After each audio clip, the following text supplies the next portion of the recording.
오늘 특별히 오늘은 이제 대림절 애드벤트, 그래서 도착한다는 의미를 가지고 있지만은 이 대림절을 맞이해서 예수님을 바라고 또 주께서 바란 대로 오셨다. 기다림의 계절 또는 대강절, 이 바랄 때 내릴 강, 그래서 대강절 이렇게 우리가 번역합니다만은 오늘 특별히 베드로후서 3장 8절로 13절 말씀, 봉독하신 말씀대로 기다림은 희망입니다. 이런 제목으로 함께 은혜를 받겠습니다. 저 독일의 남부 미넨이라고 하는 곳에서 이 다카우라는 수용소가 있습니다. 이 미넨이라는 도시 근교에 다카우라는 수용소가 있는데 미넨 출신인 히틀러가 1933년에 독일의 수상이 된 지 몇 주 만에 정치범들을 수용하기 위해서 최초로 세운 수용소가 거기 있습니다. 그런데 제2차 대전 때에는 유태인을 수용한 강제 수용소가 되었습니다. 1945년 연합군에 의해서 이 수용소의 포로들이 해방될 때까지 약 12년 동안 20여만 명을 수용한 곳인데 그 20여만 명의 포로 가운데 약 3만 5천 명이 굶어 죽거나 살해당하거나 아니면 인체 실험용으로 희생이 됐습니다. 그렇게 희생된 사람들 대부분이 누구냐면 유대인들이었습니다. 그 수용소에는 유대인들이 처참하게 죽어가면서 부른 노래가 오늘날까지 남아 있습니다. 그 가사를 소개하면 나는 믿는다. 태양이 빛나지 않을 때에도 태양이 있음을, 사랑을 느끼지 못할 때도 사랑이 있음을, 하나님이 침묵하실 때에도 하나님이 계심을, 영원한 평화의 그날이 이 땅 위에 오리라는 것을 더딜지라도 그날이 반드시 오리라는 것을 나는 굳게 믿는다. 여러분이 이 노래에서 무엇을 느끼고 있습니까? 이 노래는 포로 수용소에서 부른 노래입니다. 언제 죽을지 모르는 불안 속에서 부른 시입니다. 어쩌면 이런 희망이 있었기 때문에 죽음의 수용소에서 견뎌냈는지는 모릅니다. 수많은 사람들이 죽어가는 그 상황에서 평화의 날이 올 것이라는 것을 더디올지라도 그날이 반드시 오리라는 것을 믿는 희망이 없었다면 아마도 더 많은 사람들이 절망 가운데 죽음을 맞이했을 것입니다. 그러나 죽음의 골짜기에도 희망을 노래하고 그 희망을 기다릴 줄 알았기 때문에 그들은 결국 그 희망을 환희로 맛볼 수가 있었습니다. 여러분, 인생이라고 하는 것은 여러분 이렇게 생각하지 않습니까? 인생이라고 하는 건 기다림의 연속이 아닐까요? 기다림의 연속. 여러분, 구약의 언약 백성들이나 신약의 초대교회 성도들이나 또 현지의 성도들도 기다림과 바라봄의 연속입니다. 사실 성도들만 기다리고 있는 삶이 아닙니다. 오늘 본문 말씀을 자세히 보세요. 이 말씀 보면 하나님도 기다리고 계십니다. 하나님께서도. 성경에는 끊임없이 두 가지 기다림이 중심을 이루고 있습니다.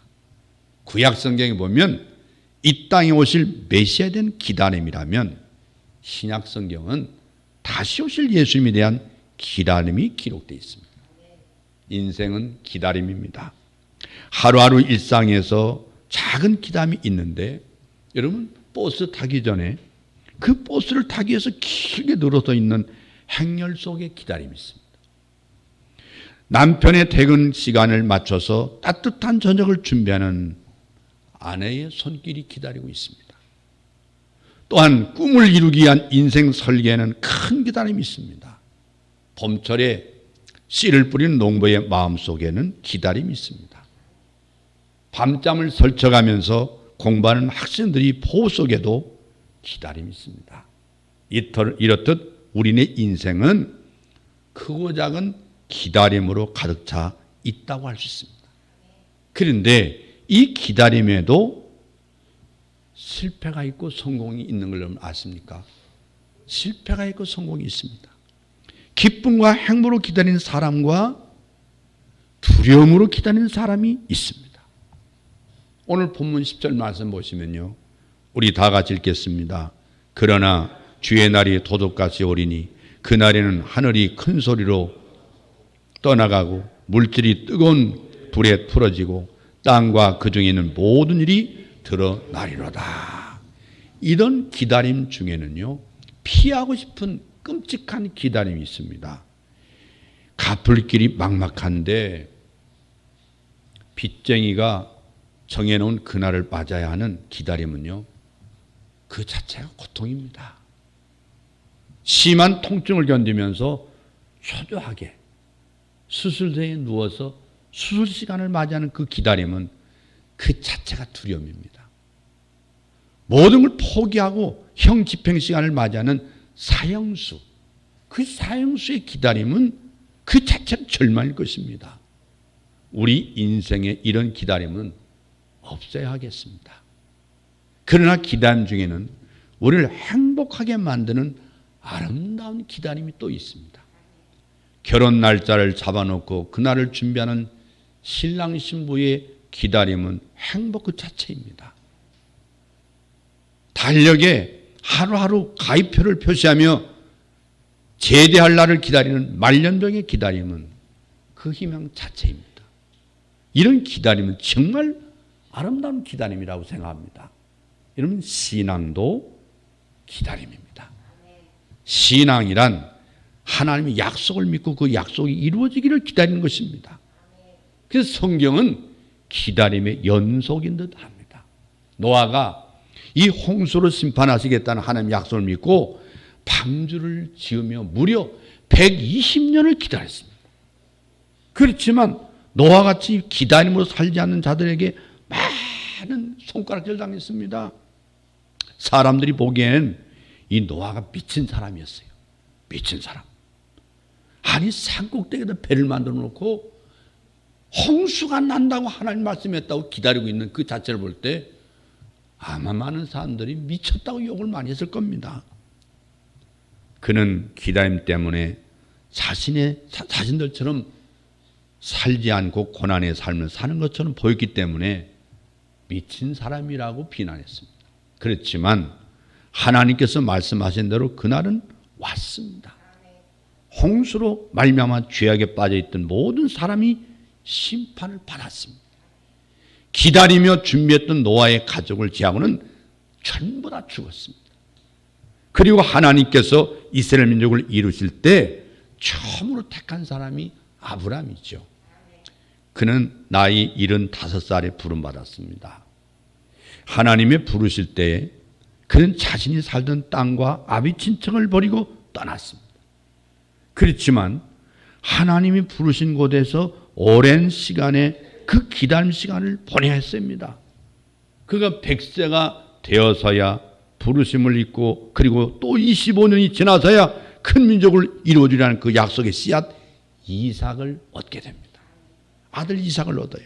그렇지만 이삭을 얻고 난 후에 400년이 훨씬 더 지나서야 큰 민족을 이루고 출애굽을 하게 됐습니다. 큰 민족을 이룬 이스라엘 백성들은 모세와 함께 하나님의 약속을 믿고 애굽을 떠났습니다. 홍해를 건넜지만은 광야에서 또 40년을 기다리고 40년을 훈련의 시간을 지나야 했습니다. 광야에서 수많은 일을 경험하면서 하나님이 어떤 분인지를 깨닫기 시작했습니다. 어느 날 양을 치던 다윗이 사물에 의해서 기름 부음을 받았습니다. 그가 원했던 것도 아니고 하나님의 일방적인 택하심으로 이스라엘의 왕으로서의 부르심을 받았습니다. 그런데 그가 왕이 되기까지는 15년의 세월이 흘러야만 했습니다. 그는 기다림 시간 동안 무명의 목동으로 자신의 양을 쳤고 그가 장군이 된 후에는 시기하는 왕 사울을 피해서 광야에서 목숨을 구차하게 구걸해야만 했습니다. 그렇지만 그곳에서 다윗은 놀라운 하나님의 은혜를 경험하고 드디어 왕이 됐습니다. 문제는 이 기다림의 시간이 무척 지루하게 느껴진다는 겁니다. 여러분 기도해놓고 응답의 날짜를 하나님 응답을 얼마나 기다리면서 지루했습니까? 그래서 기다리지 못하고 포기하는 사람들도 참 많습니다. 아마 어거스틴 어머니 모니카가 아들이 하나님을 믿지 않고 마니교에 빠져서 많은 사람을 가르치는 마니교 선생을 했던 사람입니다. 그 어머니는 평생 동안 아들이 돌아오길래 눈물로 기도했습니다. 눈물로 기다렸습니다. 그런데 숨이 끊어질 동안 아들이 돌아온 걸 못 보고 돌아가셨습니다. 근데 어머니가 돌아가신 후에 어거스틴은 아무로스의 설교를 듣고 회개하고 돌아왔습니다. 어머니가 이미 세상에 없는데 어머니의 눈물의 기도대로 아들은 회개하고 돌아와서 세계 대신학의 산맥을 이루고 칼빈이나 수많은 종교개혁자들이 바로 그의 신학을 배워서 이 세계에 훌륭한 신학의 산맥을 이뤄놨습니다. 여러분, 그래서 기다리지 못하고 포기한 사람들이 많이 있어요. 오늘 여러분 8절 9절 말씀을 한번 읽어보겠습니다. 시작. 사랑하는 자들아, 죽게는 하루가 천년 같고 천년이 하루 같다는 이 한 가지를 잊지 말라. 주의 약속은 어떤 이들이 더디다고 생각하는 것 같이 더딘 것이 아니라 오직 주께서는 너희를 대하여 오래 참으사 아무도 멸망하지 아니하고 다 회개하기를 이르기를 원하시느니라. 베드로가 이 말씀을 쓸 때의 상황이 여러분 그러시지 않습니까? 여러분 그려지죠? 어떤 그려집니까? 당신은 박해시대입니다. 예수 믿는 사람들을 잡아다 가두고 죽이던 시절입니다. 그 박해시대에 이 편지를 쓴 거예요. 그 기다림의 시간에 언제 죽임을 당할지 모릅니다. 예수님께서 지금 오시면 심판받을 사람이 너무나 많은 거예요. 이 기다림 시간 동안에 악인들이 흥하고 죄가 판을 치는데도 심판이 임하지 않는 거예요. 얼핏 보기에는 악이 이기는 것 같이 보입니다. 그러나 그 시간에요, 하나님이 보시고 계십니다. 하나님. 기다림을 통해 우리가 무엇을 배울 수 있을까? 우리가 고통 가운데 보낸 시간 동안 나를 버리신 하나님이 아니라 나를 사랑하시는 하나님 눈이 보시고 계시다는 사실을 깨달아야 됩니다. 사실은 우리가 기다리는 것보다 하나님께서 기다리는 시간이 더 힘들 것 같다는 생각을 여러분 해보시지 않았어요? 이런 9절 말씀 보면 이 9절 말씀에 주의 약속은 어떤 일이 더디다고 생각하지 더딘 것이 아니라 그렇죠? 오직 주께서는 너희를 대하여 오래 참으사 아무도 멸망하지 아니하고 다 회개하게 이르기를 원하시느니라. 여러분 대림절은요 단순한 기다림의 의미도 있지만 우리를 위해 참고 기다리시는 하나님 마음을 배울 수 있는 기간이 대림절 기간입니다. 이 세상에는 세 가지 기정한 금이 있다고 그러죠. 어떤 금? 황금 있죠. 소금 있죠. 그리고 거기에 지금이 있다는 거예요. 세 가지의 금. 여러분 이 말을 듣고 감동한 어떤 사람이요, 자기 아내에게 문자를 보냈대요. 여보, 이 세상 세 가지 기중한 금이 있는데 그게 뭔지 맞춰봐. 그랬더니 잠시 후에 아내에게서 답변이 왔어요. 그것은 현금, 지금, 입금. 잠시 후에 남편이 아내에게 문자를 보냈습니다. 방금, 조금, 입금. 우리는요 모두 서두름을 좋아하지만 이 기다림은 많은 유익이 있습니다. 깊은 뜻이 있기도 합니다. 이 서두름이 그렇게 좋은가만은 아니다는 거예요. 이 기다림에는요 놀라운 진리가 있어요. 이 기다린다고 하는 것은 우리가 기다릴 분이 있다는 겁니다. 우리가 기다릴 분이 있어요. 그분이 우리가 믿는 하나님이십니다. 여러분 기다림은 지루함이 아니라 기다림의 시간을 통해서 우리는 힘을 얻습니다. 왜냐하면 그분을 바라보는 시간이기 때문에 그렇습니다. 여러분 이사야 40장 31절 말씀에 그런 의미가 있는 것 같아요. 오직 여호와를 앙망한 자는 새 힘을 얻으리니. 앙망은 바라보고 기다리는 거 아니겠어요? 여호와를 바라보는 자는, 여호와를 기다리는 자는 새 힘을 얻으리니 독수리가 날개치며 올라감 같을 것이요 다른 박질하여도 곤비치 아니하고 걸어가도 피곤하지 아니하리로다. 여호와를 앙망한다는 말은 영어 성경에 보면요, 킹 제임스 버전에 이렇게 써 있어요. Wait upon the Lord. 그러니까 주를 기다리는 걸 말하거든요. 예. NIV 성경이 있어요. New International Bible이라는 그 버전이라는 책이 있는데요. 이 거기에는 뭐라고 이 말을 번역했냐면 Hope in the Lord. 여러분 우리는 하나님을, 주님을 바라보는 희망이 있단 말이에요. 우리의 희망이 있다면 주를 바라보는 것이다. 이 기다림은 지루함이 아니고 희망입니다. 여호와를 기다리는 힘을 얻게 된다. 왜냐하면 바라볼 때 하나님이 희망을 주십니다. 오늘 본문의 8절 말씀이 의미심장합니다. 우리 뭐라고 읽어볼까요? 자, 사랑하는 자들아, 주께는 하루가 천년 같고 천년이 하루 같다니 한 가지를 잊지 말라. 기다림의 시간을 우리가 못 견디는 이유가 무엇일까요? 왜 못 견디하죠? 우리의 생각으로 날수를 계산하기 때문에 그런 거예요. 우리의 시간 안목에서. 그래서 온 우주 만물을 보세요. 모든 만물을 주관하는 하나님 안에서 시간을 생각해 보라 그 말입니다. 나에게 의미 있는 시간이 아니라 우주적으로 의미 있는 시간, 즉 하나님의 시간을 생각해 봐라. 하나님의 생각, 하나님의 시간으로 너의 기도를 기다려라. 하나님의 시각으로 너의 기도를 기다려라.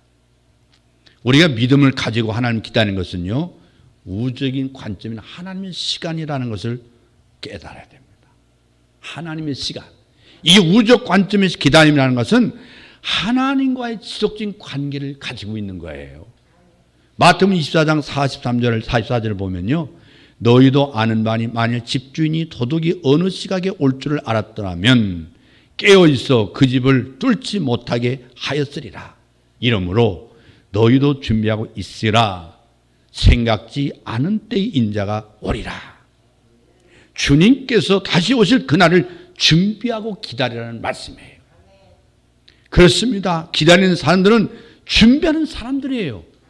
막연하게 기다리는 게 아니고, 막연하게 시간만 보내는 게 아니고 준비하고 기다리는 거예요. 그래야만 이렇게 말할 수 있어요. 기다림의 시간은 축복이다.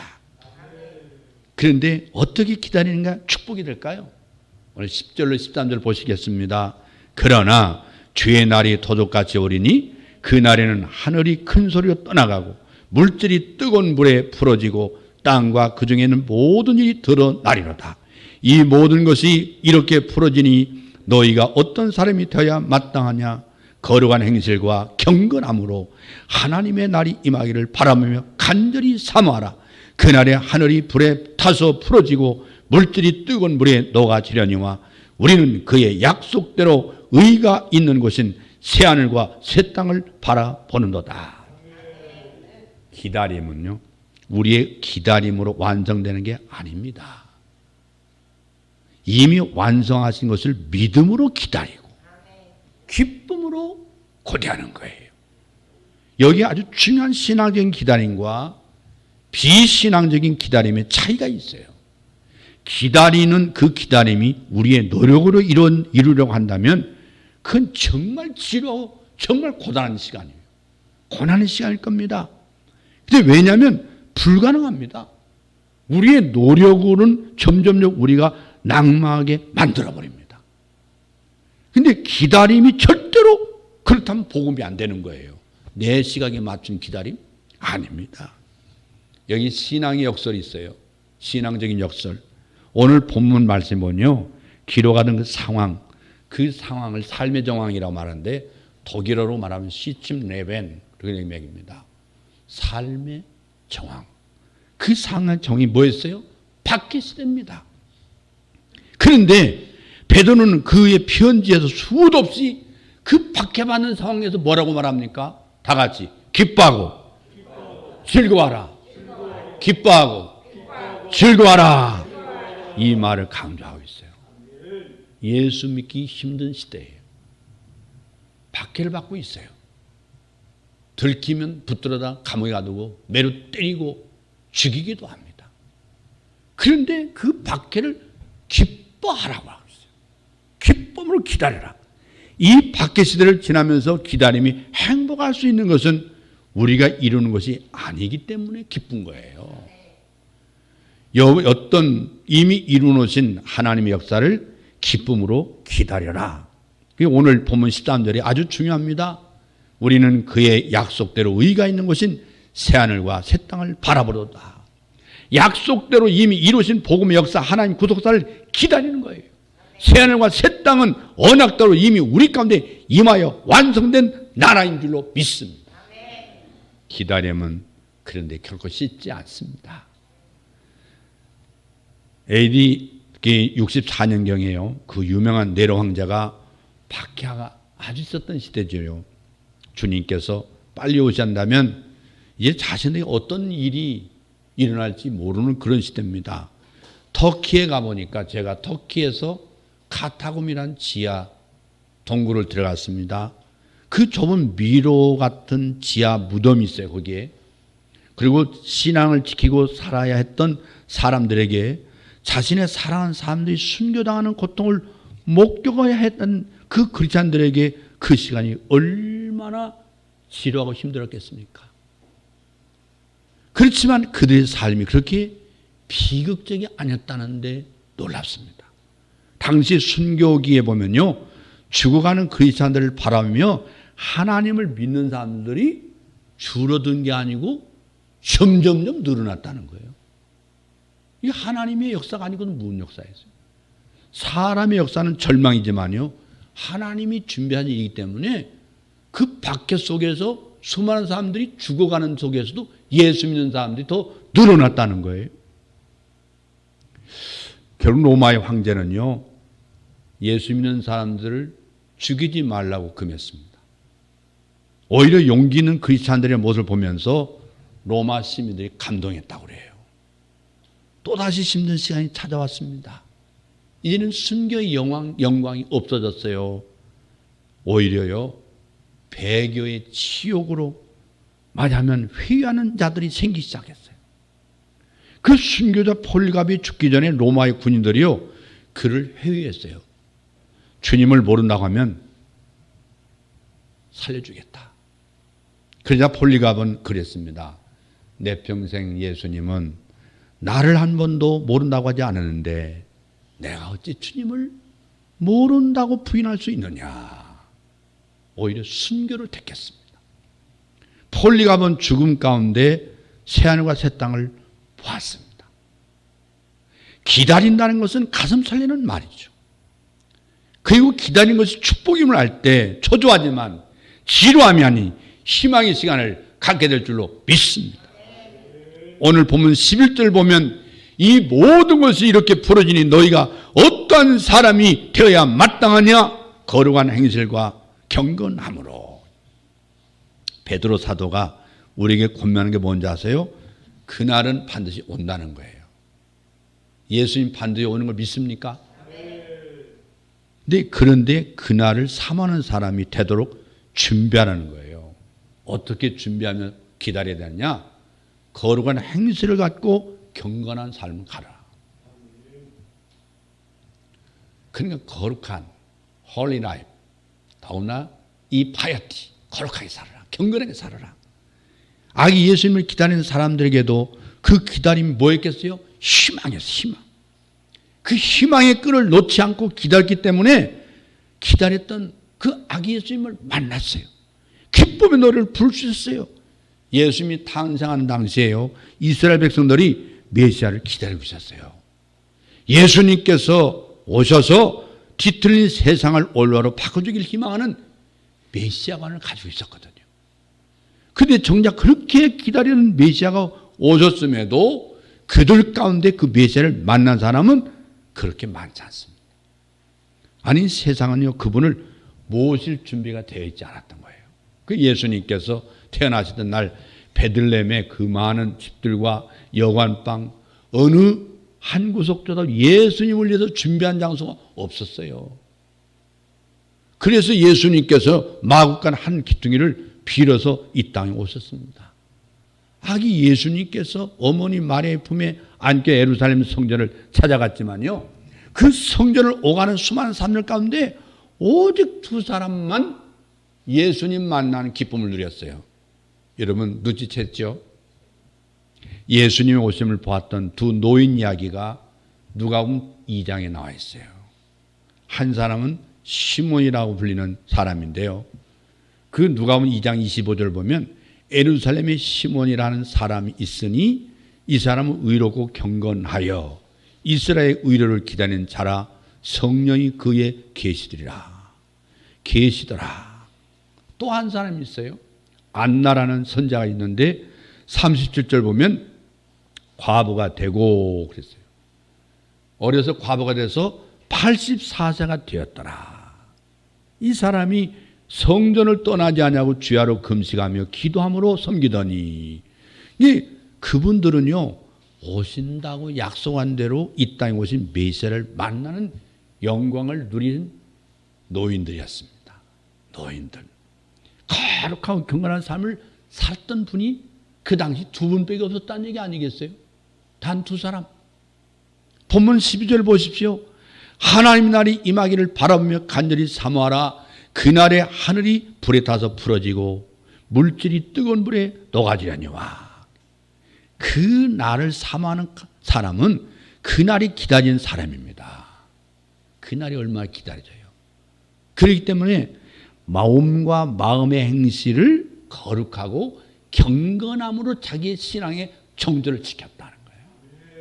오늘 말씀을 통해 보니까 대림절의 가장 중요한 핵심이 뭡니까? 경건입니다. 경건. 여러분 이 시대에 우리 기독교인들이 지켜야 할 게 뭡니까? 거룩함과 경건입니다. 성결과 경건. 여러분 이 경건이라는 말의 뜻은요 내적인 태도를 말해요. 우리 마음의 태도, 마음의 가짐, 그 영성을 말한단 말이에요. 거룩한 마음을 말하는 거예요. 그런데 성경에서 이 경건의 진의가 좀 잘못 해석되어 있어요.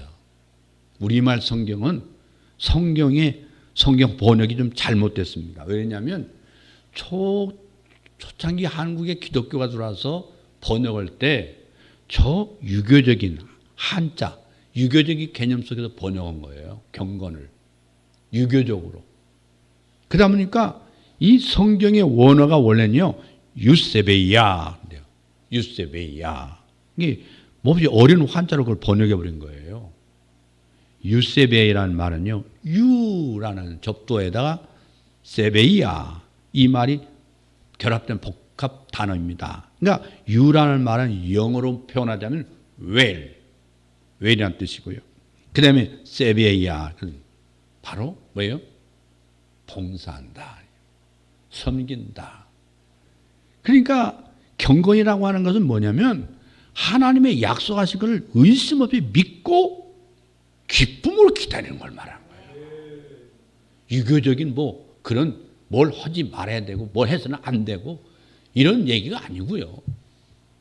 마음속에 예수님 오심을 믿고 기쁨으로 기다리는 게 그것이 경건이에요. 어떤 상황, 어떤 핍박, 어떤 고난이 올지라도 마음의 믿음을 확실히 갖고 그날을 삼하고 기다리되 지루함이 아니라 기쁨으로 기다리는 것. 이것이 경건입니다. 야고보서 1장 26절 27절 말씀 보면요.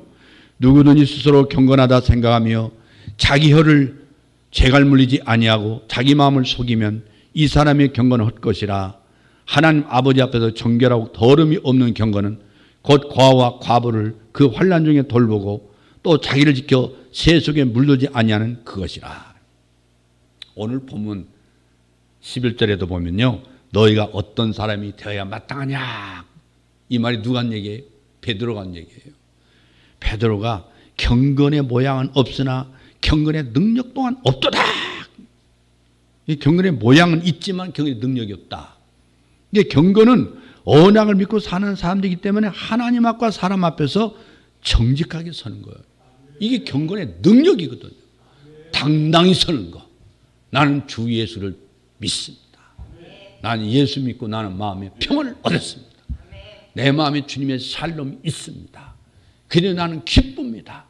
나는 지금 기도하는 것 기쁨으로 기다립니다. 다시 오실 예수님을 기쁨으로 기다립니다. 기다림이 그래서 희망이 되는 겁니다. 대림절은 언약대로 성령하신 주 예수 그리스도의 오심, 즉 크리스마스를 기다리는 거예요.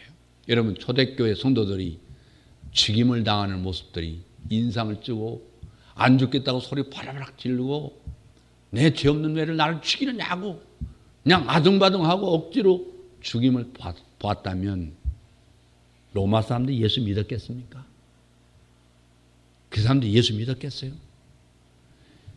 예수 믿는 사람들 속에서 세상에 로마는 아신 것도 없는 권력 있죠, 돈 있죠, 하고 싶은 거 다 할 수 있는 자유가 있죠. 그들만의 힘이 있어요. 그들의 눈에 볼 때 기독교는 가진 것이 아무것도 없어요.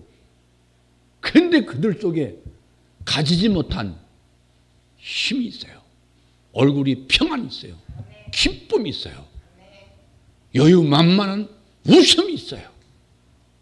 그 속에 압도당한 사람들이 칼을 들고 있는, 힘을 들고 있는 로마 사람들이었다는 사실이요. 그러니까 칼 한 자루 휘둘리지 않고 로마를 굴복시킨 게 바로 기독교입니다. 1000년 동안 로마를 지배했던 그들의 사상과 정치와 행정과 온 세계의 가치관을 완전히 지배했던 게 기독교의 복음의 힘이었어요. 여러분, 우리가 정말 경건하게 새하늘과 새 땅을 바라보며 살 수 있습니까? 세상에는요, 결론적으로 두 종류의 사람이 있다고 봐요. 앞을 내다보며 한숨을 짓는 사람, 앞을 내다보며 미소를 짓는 사람. 여러분 어느 편입니까? 앞을 내다보며 한숨 짓는 사람은 그 인생이 바로 뭐냐면 지옥입니다. 그 인생이 지옥이에요. 그러나 앞을 내다보며 기쁨을 잃지 않는 사람은 그 인생이 바로 천국입니다. 그를 기다리면 희망입니다. 기다리는 사람은 행복합니다. 이 은혜가, 이 축복이, 이 특별히 대림절에 여러분의 복이 되기를 바랍니다. 여러분 가정이 복이 임하기를 바랍니다. 우리 예수 믿는 사람들은 한 해 동안 힘들었지만 기다림의 끈을 놓지 마세요. 하나님은 여러분을 보시고 계십니다. 그 약속은 반드시 이루어집니다. 할렐루야. 기도하겠습니다.